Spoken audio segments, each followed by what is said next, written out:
इस वीडियो में हम लोग देखेंगे इंट्रोडक्शन टू पॉलिनोमियल्स। तो व्हाट आर पॉलिनोमियल्स?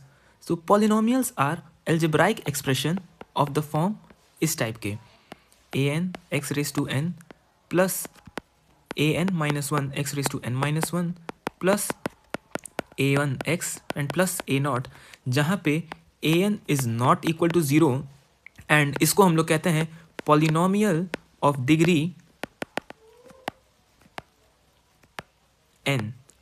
ओके, अब यहाँ पे मैंने आप लोग को बस डेफिनेशन बता दिया, लेकिन इसमें बहुत सारी चीज़ें जो डिफाइंड अभी मैंने नहीं की हैं, जैसे कि डिग्री क्या होता है, an नॉन ज़ीरो क्यों है, इस तरीके का क्यों लिया है, ये सब मैं आप लोग को बताऊंगा। मगर उससे पहले थोड़ा सा हम लोग एक बार समझते हैं अलजेब्राइक एक्सप्रेशंस क्या होते हैं।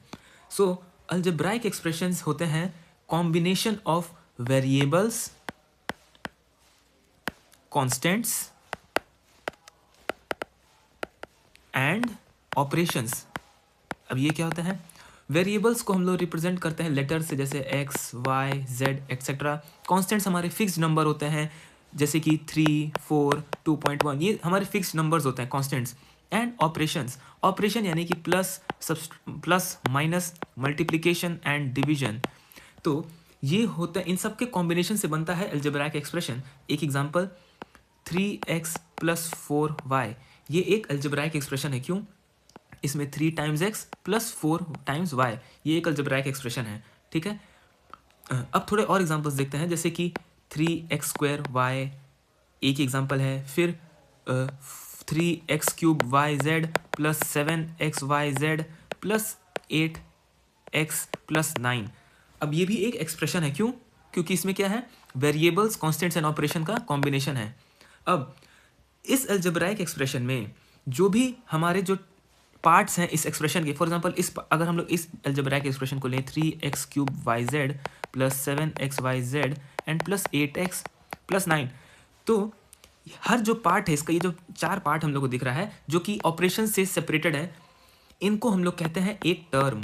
ये एक टर्म, सॉरी, इनको हम लोग टर्म्स कहते हैं। ठीक है, तो ये एक टर्म है, ये एक टर्म है, ये एक टर्म है, ये एक टर्म है। तो टोटल इसमें कितने टर्म्स हो गए? इसमें हो गए टोटल 4 टर्म्स। ठीक है, एक बार जब हम टर्म्स जान गए तो एक बहुत इंपॉर्टेंट कॉन्सेप्ट आता है कोएफिशिएंट का।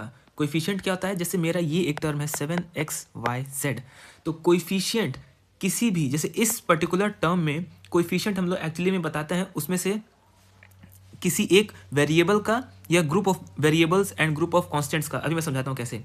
फॉर एग्जाम्पल यहाँ पे हमारे पास 7 times x times y times z है, तो यहाँ पे z का कोएफिशिएंट क्या हो जाएगा? z का कोएफिशिएंट हो जाएगा 7xy।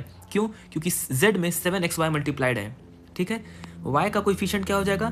y का कोई, ये z का कोएफिशिएंट है। ठीक है, y का कोएफिशिएंट हो जाएगा 7xz, x का कोएफिशिएंट क्या हो जाएगा? 7yz एंड xy का कोएफिशिएंट क्या हो जाएगा? एक्स वाई में क्या मल्टीप्लाइड है? एक्स वाई है, उसमें मल्टीप्लाइड है 7z, 7 एंड z, तो ये उसका हो जाएगा 7z एंड 7z का कोएफिशिएंट क्या हो जाएगा? X Y. सो अगर मुझे किसी भी टर्म में किसी एक पर्टिकुलर चीज़ का कोएफिशिएंट पूछा है, तो उसके अलावा जो चीज़ उससे मल्टीप्लाइड है वो हो जाता है उसका कोएफिशिएंट। एंड अब जब हम ये सब टर्म्स जान गए कि कोएफिशिएंट क्या होता है, टर्म क्या होता है, अलजेब्राइक एक्सप्रेशन क्या होता है, अब हम लोग इस पॉलिनोमियल के डेफिनेशन को समझने के लिए रेडी हो चुके हैं। ठीक है, अब पॉलिनोमियल्स क्या होते हैं? हमने देखा था पॉलिनोमियल्स होते हैं अलजेब्राइक एक्सप्रेशन। तो ये अलजेब्राइक एक्सप्रेशन क्यों है? क्योंकि हम लोगों ने ईजिली यहाँ पे डेफिनेशन देखा था कि combination of variable, constants and operations, तो यहाँ पे है वो चीज़। तो ये एक अलजेब्राइक एक्सप्रेशन है ऑफ द फॉर्म, ये उसको हमने फॉर्म डिफाइन कर दिया है, जहाँ पे ऐसे वाले पॉलिनोमियल को हम लोग पॉलिनोमियल ऑफ डिग्री n कहते हैं and an is equal to not zero, an not equal to zero. And यहाँ पे एक और चीज़ मेंशन होना चाहिए, ये है पॉलिनोमियल इन वेरिएबल x, इन वेरिएबल x। ठीक है, अब पॉलिनोमियल्स जो है एक से ज़्यादा वेरिएबल में भी हो सकते हैं। जैसे फॉर एग्जांपल दे रहा हूँ, जैसे ये भी एक पॉलिनोमियल है 7x cube y plus 8x square, ये भी एक पॉलिनोमियल है, लेकिन यहाँ पे 2 वेरिएबल हैं, x एंड y दोनों। तो ये 1 वेरिएबल में नहीं है, ये 2 वेरिएबल का पॉलिनोमियल है। लेकिन हम लोग इस लेक्चर में एंड इवन अपकमिंग लेक्चर में भी सिंगल वेरिएबल के पॉलिनोमियल को ही समझेंगे, डिस्कस करेंगे।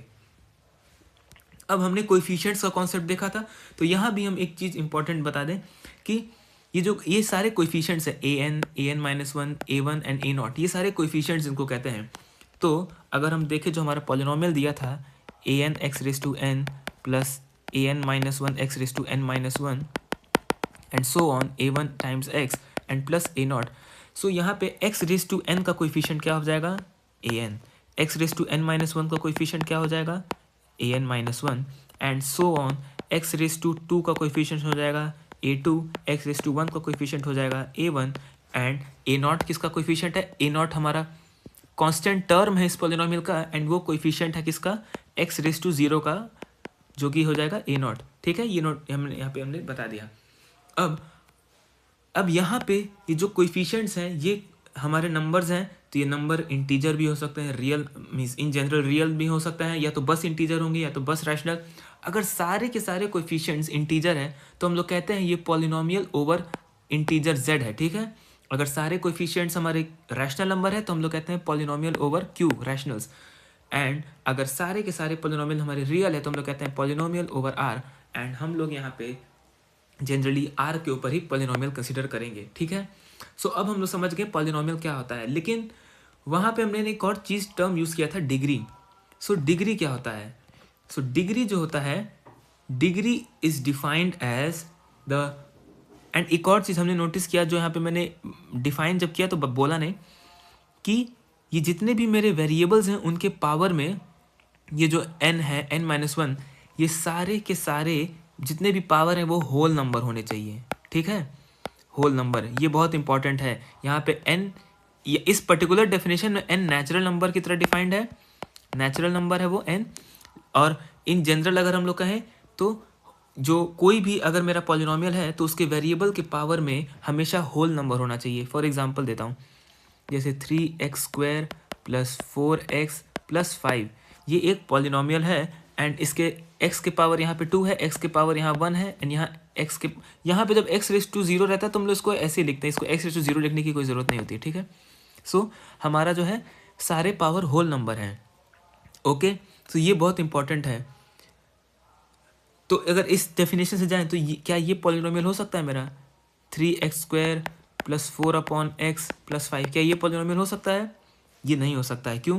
क्योंकि अगर इसको मैं लिखूँ, इसको ऐसे लिख सकता हूँ 3x² प्लस 4, हम लोग को पता है 1/x है तो इसको हम लोग x रेस टू -1 लिख सकते हैं एंड प्लस 5, बट यहाँ पे जो पावर है x का ये -1 है जो कि होल नंबर नहीं है, देयरफॉर ये हमारा पॉलिनोमियल नहीं हो सकता।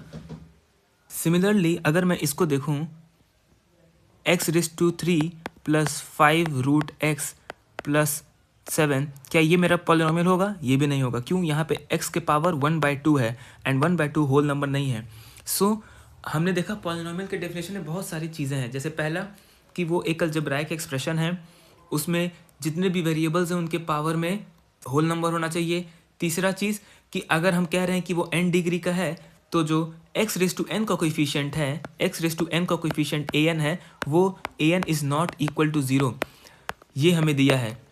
एंड हमने डिफाइन क्या किया है डिग्री को? डिग्री होता है, यहाँ मैं लिख देता हूँ, degree is defined as power of, sorry, पूरे पॉलिनोमियल में जो हाईएस्ट पावर है उस पॉलिनोमियल का, उसको कहते हैं डिग्री। ठीक है, एक example, highest power of variable in a polynomial. ठीक है, सो highest power of variable in a polynomial होता है हमारा डिग्री। एक एग्जांपल देते हैं, अगर मेरा पॉलिनोमियल है 7x³ प्लस 8x प्लस 5, सो यहाँ पे अगर मैं देखूँ, यहाँ पे x का पावर 3 है, यहाँ पे x का पावर 1 है, सो हाईएस्ट पावर कौन सा है इस पॉलिनोमियल में? अगर इसको px is equal to this polynomial है तो यहाँ पे हाईएस्ट पावर क्या है? हाईएस्ट पावर 3 है। सो इस पॉलिनोमियल का डिग्री जो है हो जाएगा, डिग्री ऑफ px हो जाएगा 3। एंड हम कह रहे हैं कि अगर डिग्री 3 है तो इसका जो कोएफिशिएंट है x रेस टू 3 का कोएफिशिएंट वो नॉन जीरो होगा। एंड ये हमें कॉमन सेंस से पता होना चाहिए कि अगर हमारा इसका कोएफिशिएंट 0 हो गया, मीन्स अगर नॉन जीरो नहीं है, 0 है, तो क्या हो जाएगा? तो 0 times x raise to n plus यहाँ पे हमारा बाकी का पॉलिनोमियल कुछ भी हो, तो क्या ये टर्म जो है ये ज़ीरो नहीं हो जाएगा? तो क्या अब जो है मेरा पॉलिनोमियल का डिग्री n रह जाएगा, क्योंकि इसके अलावा जो भी हैं वो इससे छोटे डिग्री के हैं, इससे छोटे पावर के हैं। इसका मतलब अगर हम कह रहे हैं कि डिग्री मेरा n है तो उसका जो x⁴n का कोएफिशिएंट है उसको नॉन ज़ीरो होना ही पड़ेगा। ओके, अभी मैं इसको और अच्छे से एग्जांपल से बताऊंगा। यहाँ पे मैं बस एक और चीज़ एडिशनल बताना चाहता हूँ कि यहाँ पे हम सिंगल वेरिएबल की बात कर रहे हैं, लेकिन इन जनरल अगर मेरे पास मोर देन वन वेरिएबल का केस है, जैसे अगर मैं ये लेता हूँ, ये बस समझने के लिए है कि 5xy² plus 8xy³ plus 7x plus 8z⁴ and plus 9x² y³ and z, ये मेरा पूरा पॉलिनोमियल है। ठीक है, अब इस केस में डिग्री क्या होगा? यहाँ भी डिग्री डिफाइंड उसी तरीके से होता है कि कौन सा हाईएस्ट पावर है इस पॉलिनोमियल में। एंड जब हम कंसिडर करेंगे तो ऐसे देखेंगे, यहाँ पे x के पावर 1 है, y के पावर 2 है एंड z के पावर 1 है, तो टोटल इस टर्म का डिग्री हो जाता है 4, 1 + 2 + 1। यहाँ पे इसका भी टोटल हो जाएगा 4, यहाँ पे इसका हो जाएगा 1 1 एंड यहाँ पे इसका डिग्री हो जाएगा 4 पावर एंड यहाँ पे इसका हो जाएगा 2 + 3 + 1 6। सो अगर हमसे कोई पूछे कि इसमें इस पॉलिनोमियल का डिग्री क्या है, तो पॉलिनोमियल हो जाएगा डिग्री इसका 6। ठीक है, ये बस मैंने इन जनरल बताया है। अब हम लोग वापस वन वेरिएबल के केस में आ जाते हैं। सो अब हम लोग पॉलिनोमियल समझ गए क्या होता है। अब हम लोग कुछ एग्जांपल देखते हैं। पहला एग्जांपल कि px = x⁵ plus 7x² plus 8x plus 5। अब इसका डिग्री क्या होगा? इसका डिग्री हो जाएगा 3। क्यों? क्योंकि हाईएस्ट पावर यहाँ पे 3 है। अब वो जो हमारा कंडीशन था कि an should not be equal to 0, वो हम समझते हैं कैसे। मान लीजिए मेरे पास एक पॉलिनोमियल है ये px = 0 times x⁴ plus 5x³ plus 7x plus 2, ये मेरा पॉलिनोमियल है। अब मुझे बताइए इसका डिग्री क्या होगा। अब अगर हम लोग बस उस डेफिनेशन में अगर ये वाला कंडीशन हटा दें कि an is not equal to 0, तब तो हम लोग कह देंगे कि यहाँ 0 × x⁴ है, यानी कि x⁴ हाईएस्ट पावर है, तो इसका डिग्री 4 हो जाएगा। लेकिन ये ध्यान से देखिए, यहाँ पे 0 से मल्टीप्लाइड है एंड सिंस ये 0 से मल्टीप्लाइड है तो ये टर्म ही 0 हो जाएगा एंड इसलिए इसका डिग्री 4 नहीं 3 हो जाएगा। एंड कॉमन सेंस हमें देखना चाहिए कि अगर हम इसको 0 वाला कंडीशन हटा दें तब तो हम देखें कि मेरे पास कोई भी पॉलिनोमियल है। फॉर एग्जांपल मेरा पॉलिनोमियल है x³ प्लस 7x। हाँ, तो मैं क्या कर सकता हूँ, मैं इसमें लिख सकता हूँ प्लस 0 × x⁴ प्लस 0 × x⁴ 1000। ऐसे तो मैं कुछ भी करते जाऊँ तब तो इसकी डिग्री हम कभी डिफाइन ही नहीं कर पाएंगे डिग्री क्या है इसकी। ठीक है, तो इसलिए जिस भी डिग्री की पॉलिनोमियल की बात हो रही है उस पावर का जो कोएफिशिएंट है x⁴n, उसका कोएफिशिएंट नॉन ज़ीरो होना चाहिए एंड वो हाईएस्ट पावर है तभी उसका डिग्री n होगा। ठीक है, तो हम समझ गए। अब एक और चीज़, जैसे मेरे पास ये पॉलिनोमियल है px = x⁴ plus x² and plus 2। अब यहाँ पे एक चीज़ देखिए, यहाँ पे x³ का कोई टर्म नहीं है ना x का कोई टर्म है, मीन्स x⁵ का कोई टर्म नहीं है रिलेटेड और x⁴ का। तो हम लोग यहाँ क्या करते हैं, मान लेते हैं कि जो टर्म्स नहीं है हम मान लेते हैं उनका तो अगर हमसे कोई पूछे कि यहाँ पे x⁵ का कोएफिशिएंट क्या है, तो उसका कोएफिशिएंट क्या हो जाएगा? उसका कोएफिशिएंट हो जाएगा 0, क्योंकि यहाँ नहीं है तो हम लोग इसको लिख सकते थे 0 टाइम्स x⁵। ठीक है, सिमिलरली x कोएफिशिएंट क्या हो जाएगा? x का कोएफिशिएंट हो जाएगा 0, बट x⁴ का कोएफिशिएंट क्या हो जाएगा? यहाँ पे x⁴ का कोएफिशिएंट 1 है तो 1 हो जाएगा। x² का कोएफिशिएंट क्या हो जाएगा? 1 हो जाएगा। ठीक है, मैं धीरे धीरे जितने भी कॉन्सेप्ट्स हमने डिस्कस किए उसके कुछ एग्जांपल्स बता रहा हूँ। जैसे यहाँ मेरा px अगर है 7x³ प्लस 8x⁴ प्लस 5, तो यहाँ पे x⁴ का कोएफिशिएंट क्या हो जाएगा? यहाँ पे x⁴ का कोई टर्म है नहीं, तो इसका कोएफिशिएंट 0। x⁴ का कोएफिशिएंट कोई है, वो भी 0। x⁴ का कोएफिशिएंट 7 एंड x⁴ का कोएफिशिएंट 8 एंड x⁴ का कोएफिशिएंट 5। ठीक है, ये इसको हम लोग कांस्टेंट टर्म भी कहते हैं a0। अब एक और चीज़ कि डिग्री हमने जो डिफाइन कर दी कि डिग्री जो पॉलिनोमियल होता है वो हाईएस्ट पावर ऑफ वेरिएबल होता है। ठीक है, उस पॉलिनोमियल में। अब मुझे इस पॉलिनोमियल, तो हमने अभी तक देख लिया कई सारे एग्जांपल डिग्री निकालना। अब मुझे आप इसका डिग्री बताइए कि यहाँ मेरा px है 3।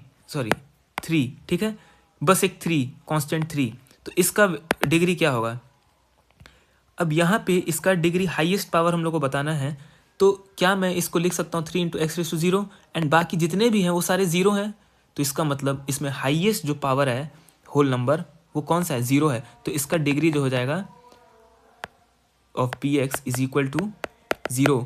तो यहाँ से हम लोग एक चीज़ जनरलाइज कर सकते हैं कि किसी भी कांस्टेंट पॉलिनोमियल के लिए, कांस्टेंट पॉलिनोमियल कैसे डिफाइन होता है, कांस्टेंट पॉलिनोमियल यानी कि जिसमें कोई भी वेरिएबल टर्म ना हो, ठीक है। तो कांस्टेंट पॉलिनोमियल, इसको प्लीज़ अच्छे से समझ लीजिए कि वो सारे पॉलिनोमियल जिसमें वेरिएबल का टर्म ना हो, यानी कि वेरिएबल की पावर कोई नेचुरल नंबर नहीं है, ठीक है, उन सारे पॉलिनोमियल्स को कांस्टेंट पॉलिनोमियल कहते हैं, जिसके एग्जांपल्स हो गए p x is equal to 3, p x is equal to 4 या p x is equal to c where c belongs to r, कोई भी रियल नंबर। तो इनका डिग्री क्या हो जाएगा, 0। बट यहाँ पे एक बहुत ही इंपॉर्टेंट कैच है, क्या, ये c बिलोंग्स टू r नहीं, c belongs to r minus 0। क्यों, अगर मेरा पॉलिनोमियल है कांस्टेंट पॉलिनोमियल और वो 0 है, यानी कि मैं उस पॉलिनोमियल को 0 कह रहा हूँ, बस 0 कांस्टेंट है। पहली बात तो इस पॉलिनोमियल को हम लोग डिफाइन नाम देते हैं ज़ीरो पॉलिनोमियल, ज़ीरो पॉलिनोमियल, ठीक है। एंड ये बहुत इंपॉर्टेंट पॉलिनोमियल है एंड इसका बहुत ही इंटरेस्टिंग फीचर है कि इसका डिग्री जो है अनडिफाइंड होता है। क्यों, अगर आप लोग कहेंगे कि नहीं ये भी तो कांस्टेंट है, इसका भी डिग्री 0 होना चाहिए, तो ऐसे देखिए, अगर उस लॉजिक से जाए तो 0 इंटू एक्स रेस टू 0 है, तो बिल्कुल हम लोग कह सकते हैं इसका डिग्री जो है 1 है, 0 है। मगर मैं 0 को ये भी तो लिख सकता हूँ is equal to 0 into x raise to 0 plus 0 into x raise to 1 plus 0 into x raise to 5 plus 0 into x raise to कोई भी नेचुरल नंबर 1000, ये पूरा भी 0 के इक्वल ही है। तो इसका तो डिग्री हम लोग कुछ डिसाइड नहीं कर सकते। इसका मतलब अगर उस लॉजिक से जाएं तो इसका डिग्री हम लोग डिफाइन नहीं कर सकते। तो इसलिए इसका जो डिग्री हम लोग कह देते हैं, हम लोग क्लियर कर देते हैं कि 0 पॉलिनोमियल का डिग्री इज़ अनडिफाइंड। एंड ये बहुत इंपॉर्टेंट है, इसको प्लीज़ ध्यान में रखना है कि कभी भी 0 पॉलिनोमियल का डिग्री पूछे तो हम लोग को उसका डिग्री बताना है अनडिफाइंड, ठीक है। अब हम लोग कुछ इंपॉर्टेंट पॉलिनोमियल्स का डेफिनेशन देख लेते हैं, जिसमें से सबसे पहला है लीनियर पॉलिनोमियल, ठीक है। लीनियर पॉलिनोमियल का मतलब होता है वो सारे पॉलिनोमियल जिनकी डिग्री 1 है, डिग्री इज इक्वल टू 1। यानी कि एग्जाम्पल 3x प्लस 5, यहाँ मैं एग्जाम्पल लिखते जा रहा हूँ, बस x 7x, ये सारे पॉलिनोमियल्स हैं, 2x माइनस 5, ये सारे लीनियर पॉलिनोमियल्स हैं, या रूट 2x प्लस 5 या पाई x प्लस 3, ये सारे जो है हमारे लीनियर पॉलिनोमियल हैं, क्योंकि यहाँ पे डिग्री सबका 1 है, इसका भी डिग्री 1 है, इसका भी डिग्री 1 है, इसका भी डिग्री 1 है, सबका डिग्री 1 है, ठीक है। अब इसके बाद सेकंड एक इंपॉर्टेंट क्लास ऑफ पॉलिनोमियल्स है जिसको कहते हैं क्वाड्रेटिक पॉलिनोमियल्स, ठीक है। एंड इसके बारे में आप लोगों ने कभी पढ़ा होगा, क्वाड्रेटिक पॉलिनोमियल्स, लीनियर भी पढ़ा होगा। क्वाड्रेटिक पॉलिनोमियल्स होते हैं जिनका डिग्री 2 होता है। एग्जाम्पल अगर जनरल देखें, p x is equal to a2x² plus a1x plus a0, ठीक है। जहाँ पे क्या होना चाहिए, बहुत इंपॉर्टेंट चीज़, a2 should not be equal to 0। अगर a2 मेरा 0 हो गया अगर, तो ये क्या हो जाएगा, a2 0 है तो ये टर्म 0 हो जाएगा, तो हमारे पास px हो जाएगा a1x प्लस a0। तो अब क्या इसका डिग्री 2 है, अब तो इसका डिग्री 1 हो गया, तो ये लीनियर हो गया। सो ये क्वाड्रेटिक नहीं रह जाएगा। इसलिए अगर क्वाड्रेटिक पॉलिनोमियल डिफाइन कर रहे हैं और उसका जनरल टर्म्स में लिख रहे हैं, जनरली कैसा होगा, तो यहाँ पे हो जाएगा a2x² plus a1x plus a0। तो ये एक क्वाड्रेटिक पॉलिनोमियल होता है। एग्जाम्पल ले लेते हैं, 3x² plus 7x, x² plus 5x plus 2 या x² माइनस 9, ये सारे क्वाड्रेटिक पॉलिनोमियल्स हैं। तीसरा इंपॉर्टेंट क्लास है क्यूबिक पॉलिनोमियल्स,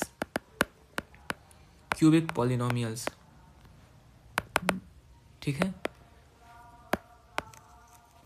क्यूबिक पॉलिनोमियल यहाँ भी सिमिलरली ये 3 डिग्री के होते हैं, 3rd डिग्री के, ठीक है, 3 डिग्री के होते हैं पॉलिनोमियल, इनको क्यूबिक पॉलिनोमियल्स कहते हैं। इनका जनरल एक्सप्रेशन कैसे होगा, px is equal to a3x³ plus a2x² plus a1x plus a0। ये हमें ध्यान रखना है, यहाँ पे a3 a2 a1 a0 या फिर यहाँ पे ये सारे कांस्टेंट टर्म्स हैं, ठीक है। जनरल हम लोग लिख रहे हैं यहाँ पे एक जनरल फॉर्म कि इस टाइप का दिखेगा और यहाँ पे A2 A1 A2 सॉरी यहाँ पे A1 A2 A3 A0 ये सारे रियल नंबर्स हो सकते हैं, ठीक है। सो एक एग्जांपल देखते हैं, x cube plus 7x² plus 2। तो ये एक क्यूबिक पॉलिनोमियल है। यहाँ पे A3 क्या हो जाएगा, यहाँ पे A3 1 हो गया, A2 क्या हो जाएगा 7 हो गया, A1 यहाँ पे क्या है, x का कोएफिशिएंट A1 है, तो यहाँ पे A1 का कुछ है ही नहीं, तो x का कोएफिशिएंट इन x, यहाँ पे x है ही नहीं, तो यहाँ पे A1 का वैल्यू हो जाएगा 0 एंड A0 हो जाएगा 2। एक बार एक और एग्जांपल देख लेते हैं। अगर मेरा है 2x³ प्लस 7x प्लस 5, यहाँ पे A3 क्या हो जाएगा 2, A2 क्या हो जाएगा 0, A1 क्या हो जाएगा 7 एंड A0 हो जाएगा 5। तो आप लोग ये समझ गए। एंड इसके बाद है फोर्थ इंपॉर्टेंट क्लास है बाई क्वाड्रेटिक। बाई क्वाड्रेटिक क्या होता है, quadratic 2 degree and by quadratic 4 degree, ठीक है। तो 4 डिग्री पॉलिनोमियल्स को बाई क्वाड्रेटिक पॉलिनोमियल्स कहते हैं। एंड इसका जनरल फॉर्म कैसा होगा, A4x⁴ A3x³ A2x² and plus A1x and plus A0। And इसका भी आप लोग एग्जाम्पल बहुत ईजिली एक देख सकते हैं, 2x⁴ plus 5x³ minus 7x and plus 1। तो ऐसे बहुत सारे एग्जाम्पल्स देख सकते हैं। अब आगे बढ़ने से पहले मैं बताना चाहूँगा कि क्यों पॉलिनोमियल्स एक इम्पॉर्टेंट पार्ट प्ले करते हैं एंड क्यों इनका स्टडी बहुत इंपॉर्टेंट है। तो ये अगर इसमें मैं जो कुछ बोलूँ अगर ना समझे तो कोई घबराने वाली बात नहीं है, क्योंकि कुछ चीज़ें एडवांस चीज़ हैं, बट आप लोगों को बस मोटिवेशन देने के लिए मैं बता रहा हूँ कि पॉलिनोमियल्स एक, अगर हम लोग इसको फंक्शन की तरह देखें तो पॉलिनोमियल्स जो होते हैं बहुत ही one of the most easiest types of function है। हाँ, एंड हम लोग कोई भी जो जनरल फंक्शन होता है उसको हम लोग पॉलिनोमियल्स के थ्रू अप्रॉक्सीमेट कर सकते हैं। तो ऐसा समझिए कि पॉलिनोमियल्स को पढ़ना आसान है, लेकिन जनरल फंक्शंस को पढ़ना मुश्किल है। लेकिन हमको पता है कि हम लोग जनरल फंक्शंस को पॉलिनोमियल से अप्रॉक्सीमेट कर सकते हैं। तो एक बार जब हम उसको अप्रॉक्सीमेट कर लेंगे तो अब हम लोग पॉलिनोमियल पे स्टडी करके वापस से अपने जनरल फंक्शन का काम कर लेंगे। एक तो ये बेनिफिट है बहुत ज़्यादा। दूसरा, पॉलिनोमियल्स को अगर हम लोग ध्यान से देखें तो बहुत ही सिंपल उसमें ऑपरेशंस होते हैं, multiplication division multiplication addition subtraction, यही यूज़ होता है। मतलब मैं कह रहा हूँ कि मेरे पास कोई रियल नंबर है x, उसको 2 बार ऐड करो x प्लस एक्स, ये सब इजी चीज़ें हैं करना।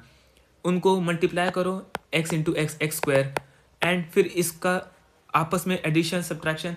सो इसको हम लोग ज्योमेट्रिकली भी बहुत सारी चीज़ें, जब हम एल्गोरिदम बनाते हैं, अगर मुझे कोई एल्गोरिदम देना किसी चीज़ के लिए एंड वो अगर पॉलिनोमियल के फॉर्म में है कि मैंने कहा इस किसी नंबर को लो, उसको 3 बार मल्टीप्लाई करो, फिर उसमें 5 टाइम्स दूसरे नंबर को मल्टीप्लाई करो, तो ये सारी चीज़ें करना कंप्यूटर के लिए भी बहुत आसान होता है। तो उस टर्म्स में देखा जाए तो पॉलिनोमियल बहुत इंपॉर्टेंट है। तीसरा, पॉलिनोमियल बहुत ही कंटिन्यूअस फंक्शंस होते हैं। फॉर एग्जांपल अभी मैं आगे ये सारी चीज़ें पढ़ाऊंगा, इसमें से कुछ चीज़ें, जैसे जब हम इसका ग्राफ बनाते हैं पॉलिनोमियल्स का तो बहुत ऐसा स्मूथ टाइप का होता है, बहुत स्मूथ कर्व होता है उसका, ऐसे ऐसे।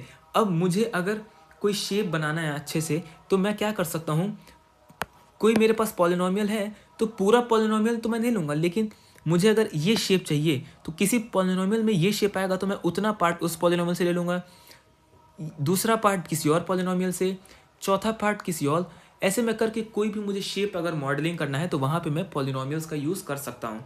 ठीक है, एंड क्यों यूज़ करेंगे, क्योंकि पॉलिनोमियल्स पे काम करना बहुत आसान होता है। अब इसके बाद तो ये आप लोग को समझ गए कि पॉलिनोमियल्स क्यों इंपॉर्टेंट है। ठीक है, अब मैं आप लोग को बताऊंगा कि 2 पॉलिनोमियल को कैसे ऐड करते हैं या मल्टीप्लाई करते हैं। ये भी बहुत ईजी है। मान लीजिए मेरे पास कोई पॉलिनोमियल है px is equal to x⁴ plus 5x³ plus 7, ठीक है। एंड दूसरा पॉलिनोमियल qx है मेरे पास x³ plus 8x² plus 9x and minus 7। ये मेरा 2 पॉलिनोमियल्स हैं px एंड qx। तो जब भी हम 2 पॉलिनोमियल्स को ऐड करते हैं तो हम क्या करते हैं, हम उनके लाइक टर्म्स को ऐड करते हैं। ठीक है, लाइक टर्म्स यानी कि वो सारे टर्म्स जिनका डिग्री सेम है। डिग्री मीन्स जब हम 1 वेरिएबल में बात कर रहे हैं तो जैसे कि x⁵ एंड x⁵ ये लाइक टर्म्स हैं। ठीक है, तो अब हम इसको एडिशन जब करेंगे तो ऐसे हो जाएगा। अब x⁴ है यहाँ पे, x⁴ का यहाँ पे कोई टर्म नहीं है तो ये एज इट इज़ रहेगा, प्लस यहाँ पे 5x³ है एंड यहाँ पे x³ है, तो ये हो जाएगा 5 + 1, इसका कोएफिशिएंट 1 है तो 5 + 1 टाइम्स x³। अब यहाँ पे 7 है तो 7 एक कांस्टेंट टर्म है एंड यहाँ पे कांस्टेंट टर्म कौन सा है -7, तो हो जाएगा 7 - 7 प्लस अब 8x² आ जाएगा एंड प्लस 9x आ जाएगा। तो हमारा आंसर हो जाएगा x⁴ plus 6x³ plus 0 plus 8x² and plus 9x। And इसको हम लोग चाहे अच्छे से लिखने के लिए डिक्रीजिंग ऑर्डर ऑफ पावर में लिख सकते हैं, तो हो जाएगा x⁴ plus 6x³ plus 8x² and plus 9x। सो जब भी हम दो पॉलिनोमियल्स ऐड करते हैं तो हम लोग क्या करते हैं, हम लोग देखते हैं कि लाइक टर्म्स के कोएफिशिएंट को ऐड करना है बस, ठीक है। और अगर हम लोग इसी लॉजिक से जाएं तो यहाँ पे हम लोग मान लेते हैं, जैसे फॉर एग्जांपल यहाँ पे x² का टर्म नहीं है, तो अगर इसी लॉजिक से जाएं तो हम लोग यहाँ पे लिख सकते हैं 0 times x² and 0 times x। तो जब यहाँ पे भी लाइक टर्म्स हैं x² एंड x², तो जब इसका कोएफिशिएंट ऐड करेंगे 0 + 8 तो वो 8 ही आ जाएगा। And similarly 9 + 0 9। सो ये हम लोग मान के चलते हैं, ठीक है। सो ये हमें याद रखना है कि जब हम ऐड करते हैं तो लाइक टर्म्स को ऐड करना रहता है। अब अगर मुझे कोई सब्ट्रैक्ट करने को बोले कि px - qx करना है, तो ये बहुत सिंपल है। यहाँ भी हम लोग को एडिशन वाला ही चीज़ करना है, बस एक चीज़ कॉन्सेप्ट का ध्यान होना चाहिए कि मैं इसको ऐसे लिख सकता हूँ, px - qx को लिख सकता हूँ मैं px प्लस -qx, ठीक है। एंड -qx यानी कि qx का नेगेटिव। एंड नेगेटिव क्या होता है, -qx क्या होता है, -qx कुछ नहीं होता है, जितने भी कोएफिशिएंट्स हैं qx के उनका साइन रिवर्स कर देना है, नेगेटिव कर देना है। फॉर एग्जांपल यहाँ मेरा qx क्या था, qx था मेरा x³ plus 8x² plus 9x - 7 था। qx था मेरा -x³ plus 8x² plus 9x - 7 था, ये मेरा qx था। अब इसका माइनस करना है तो हो जाएगा सबका कोएफिशिएंट, हम लोग हर कोएफिशिएंट्स का नेगेटिव कर देंगे। तो 1 का नेगेटिव -1 तो -x³, 8 का नेगेटिव -8 सॉरी तो ये हो जाएगा -8x², 9 का -9 तो -9x² एंड -7 का नेगेटिव हो जाएगा 7 तो हो जाएगा +7। तो ये हो गया -qx। अब हम लोग को वापस जब px - qx निकालना है तो हम लोग इसको ऐड कर देंगे px में, तो हमें मिल जाएगा px plus qx is equal to हो जाएगा, सॉरी px - qx था ना, px - qx हो जाएगा px, हमारा px क्या था,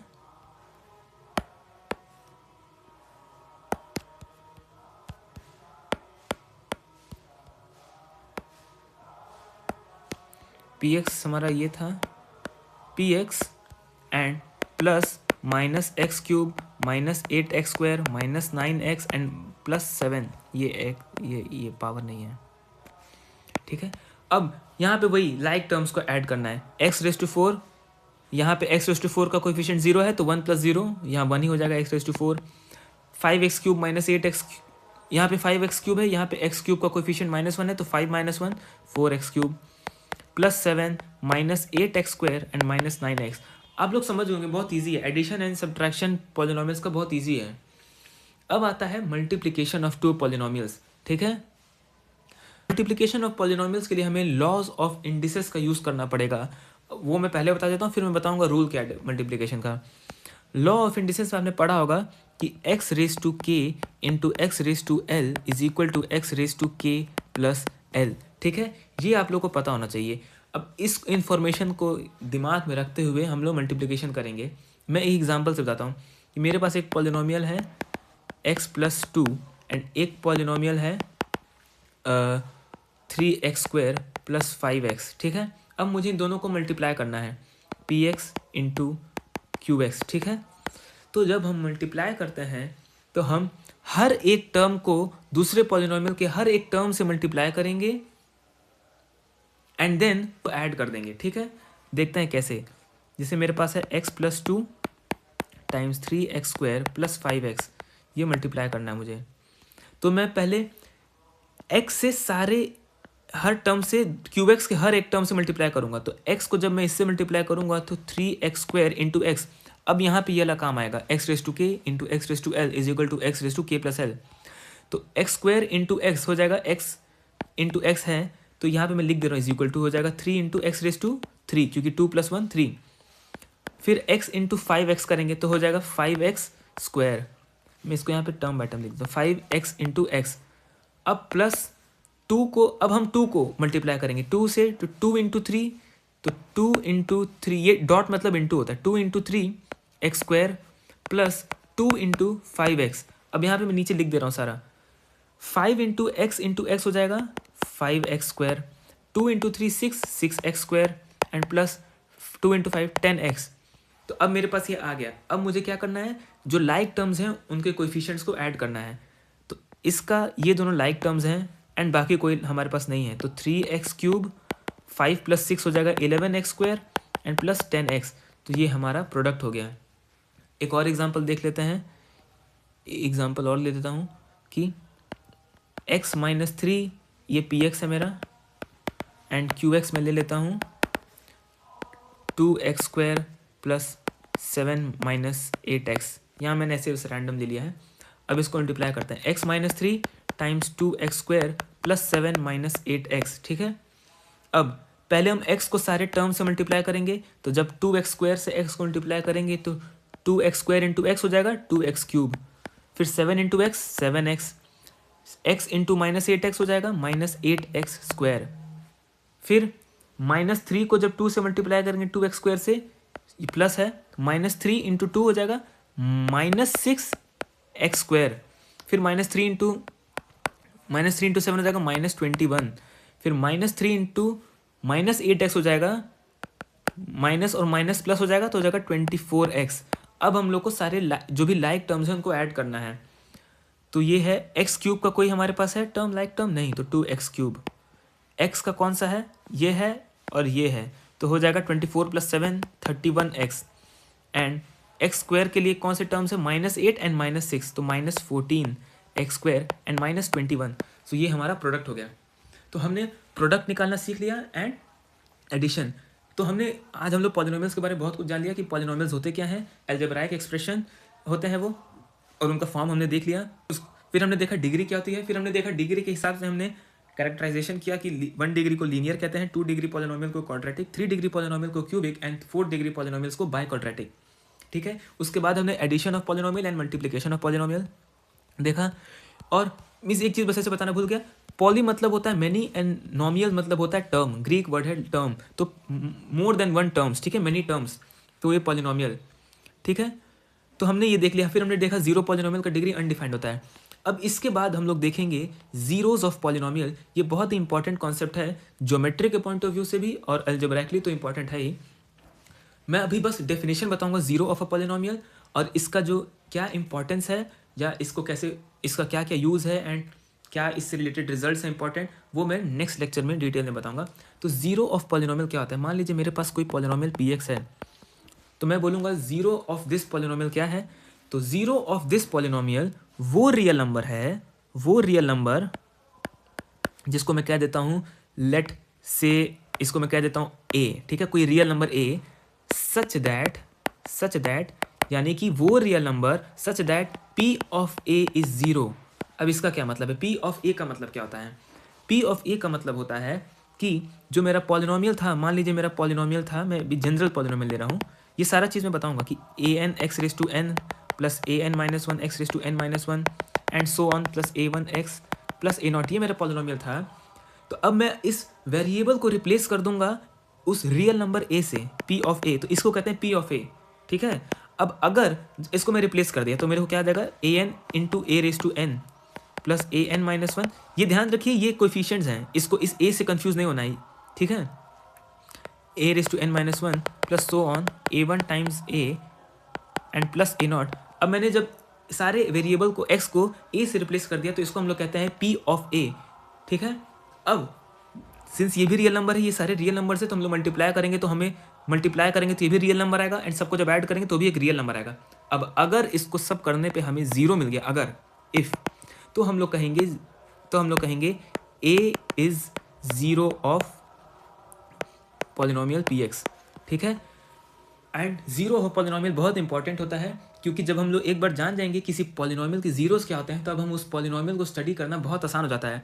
क्योंकि जो बहुत सारे रिजल्ट्स हैं जैसे कि factor theorem, remainder theorem and और भी रिजल्ट्स हैं, जब हम वो जान जाएंगे एंड हमको अगर ये पता चल गया किसी पॉलिनोमियल के जीरोस क्या हैं, तो हम देखेंगे कि इन दोनों इन्फॉर्मेशन को यूज़ करके हम लोग उस पॉलिनोमियल को एक ऐसे फॉर्म में लिख सकते हैं जिससे हम लोग को पॉलिनोमियल का पूरा इन्फॉर्मेशन मिल जाएगा कि वो कहाँ कहाँ एक्स एक्सिस को कट कर रहा है, कहाँ वो पॉजिटिव है, कहाँ नेगेटिव है, कैसा बिहेव कर रहा है, उसका पूरा बिहेवियर हमें दिख जाएगा।